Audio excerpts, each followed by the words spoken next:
Yo, what's up? What's up mga kaditayan? Welcome back dito sa ating YouTube channel. Kamusta po kayo? Isang mapagpalang araw po sa inyo lahat. At meron tayong customer kahit umuulan. Ayan o, umuulan. So, ito kahapon pa nag-message sa akin. Ang problema daw niya, laging nawawala ang kanyang tail light. So, na-check up na natin to before. Itong kanyang switch dito ay laging naglulus contact. Ayan. Naglulus lagi yan. Ba't mga iksi ano? Ito ang iksi. So, ang gagawin natin ngayon, papalitan na natin yan ng mga bago. Kasi siya na rin ang nag-request na kung pwede daw, palitan na namin ito ng mga bagong switch. Which is, nag-order naman tayo ng bago.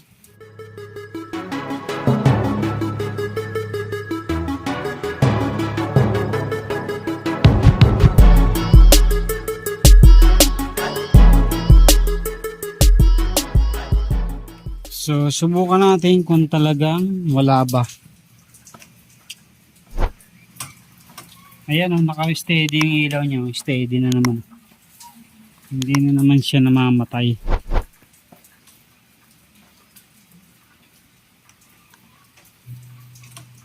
Naka-steady na naman siya. Dapat siya na yung nagdidim. Ayan o, lakas. Naka-high siya. So gagawin natin, tanggalin na muna natin yung mga switch. Kasi mga ordinary switch lang to eh. Ito ordinary to. Ito yata original pa. Kaya lang hatak na hatak ko. Hindi ko alam kung bakit sobrang hatak na hatak na itong isa na to. Ayan. So sinusundot lang naman yan para matanggal.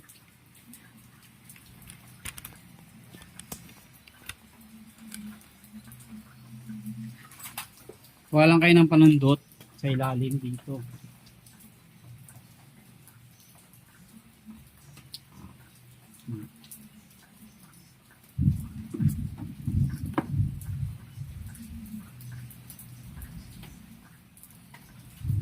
Tapos ito isa.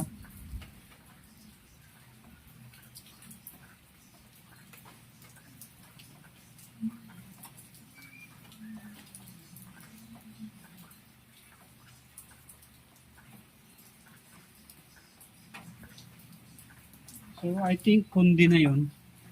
Kasi hindi siya nagkaroon ng ano eh. Hindi siya umilaw eh.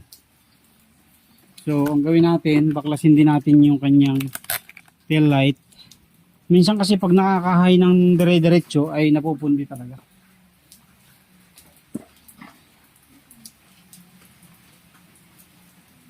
Palitan natin ng bagong tail light bulb.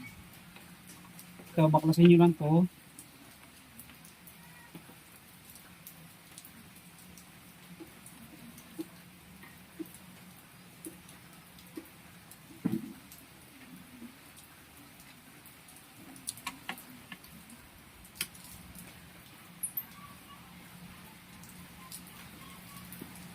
Tanggalin nyo lang to.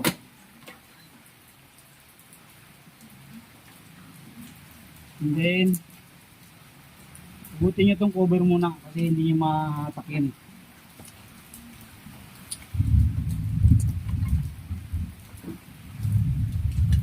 So cover, alisin nyo muna to. Tapos saka nyo ikutin.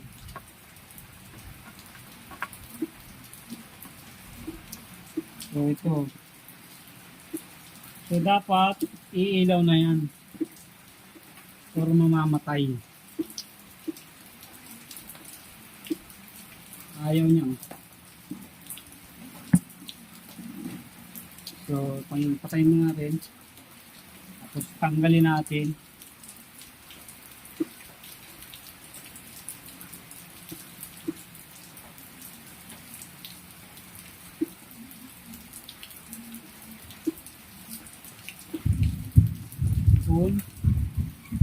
Ayan, pundi na yan. So pag pinindot natin to, ayan. So ibig sabihin pundi na yung tail light dahil lagi siya naka-on. So ang gagawin natin, papalitan na natin ng bagong handle switch. So brake light switch. Palitan na natin ng bago. So yun din lang naman ang gusto niya. Gusto niya i-stock talaga kaya kumuha tayo. Ito mga kaduit. Sa M3 pareho lang yan. Sa Mio S40 pareho lang siya. Sa front brake, pero sa Mio S40 yung likod magkaiba. So sa M3 lang siya pareho. Parehong ganito yung design. Ayan. Ayan, parehong ganyan, magkabilaan siya. Sa Mio S40 itong isa, yung pangkaliwa ay magkaiba. Pangkanan pala yung iba kasi yung pangkanan ay sa harap. Tapos yung pangkaliwa ay sa likod. Tama ba? Oo nga, pangkaliwa ay sa likod. So kaya sa sporty magkaiba siya. Yung isa parang switch na maliit lang. Ito sa M3 pareho siya. Ayan. Pero pag sa kaliwa ng Mio S40 sa likod ganito yan, pareho lang siya. Kaya common siya. So ito yung part number. Ayan. So papalitan na natin yung switch na yan kasi sobrang iksi na. Ba't kaya sobrang iksi niya? Pinaayos niya kasi yan. Hindi ko lang alam kung saan niya pinaayos. So ito yung stock. So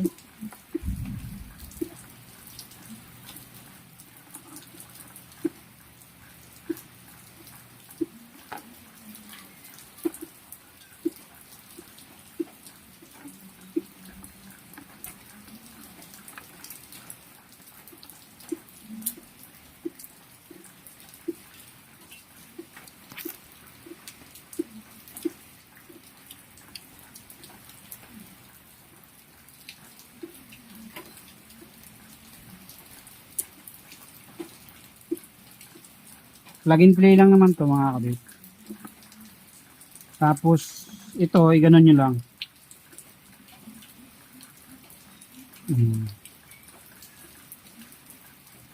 Tapos salpak.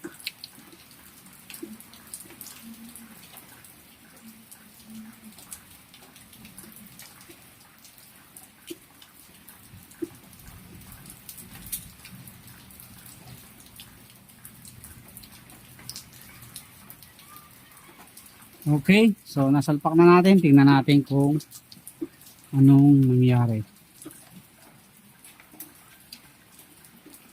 So ayan na. Pagpipreno tayo. Ayun. Ayos na. Ito, pansinin nyo. Pag pumreno tayo dito, lumalakas siya.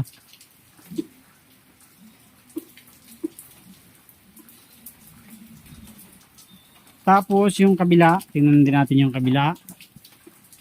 Tingnan natin, ikabit muna natin kung okay pa tong kabila. Wala na, pundi na. Ayan o. Hindi siya nagbabago. Dapat magbabago yan. Iilaw ng malakas yun. Tama dito. So tanggalin na rin natin yung isa. So susundutin nyo lang. Ayan. So yan. Para matanggal siya. So yan, butas na yan. Yan. Sundutin yan at matatanggal nyo na. Ayan o. So ganun lang kasimple. Kala ko kasi may screw. So wala na palang screw. Nalimutan ko na kasi. Tagal ko nang hindi nakakapagbaklas ulit eh. So ito, tanggalin nyo lang ulit. Ito, ordinary lang kasi ito eh. I think tig 50 pesos. Tapos ito yung pamalit natin. Ito yung part number. Medyo may kamahalan to mga kadoy. 300 plus to. Ang isa. Kaya medyo mabigat talaga.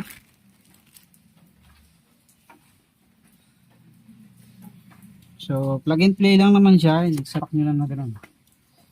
So yung mayroong itong may tapyas. Dito mo iharap sa pinaka-stopper. May parang stopper din siya dito. Yan.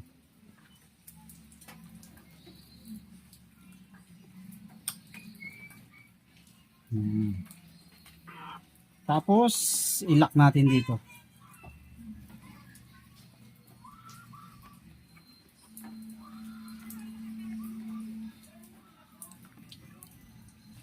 Okay, so subukan natin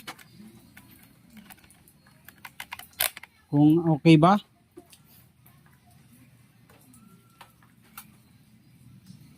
Okay. Ayos. Goods. Ayun. Pinagta ko ng isang bumbilya. Tignan mo.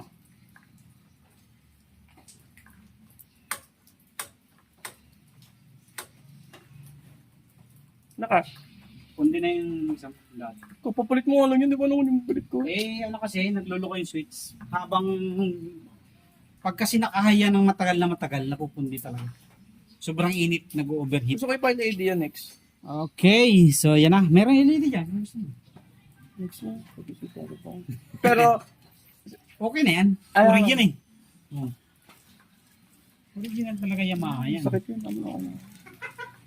So yan lang mga katuwit. At ayos na sa kung gano'n na nagiging problema nyo, palaging naka-high o palaging parang naka-preno, yung switch nyo lang dito yun. Palitan nyo na.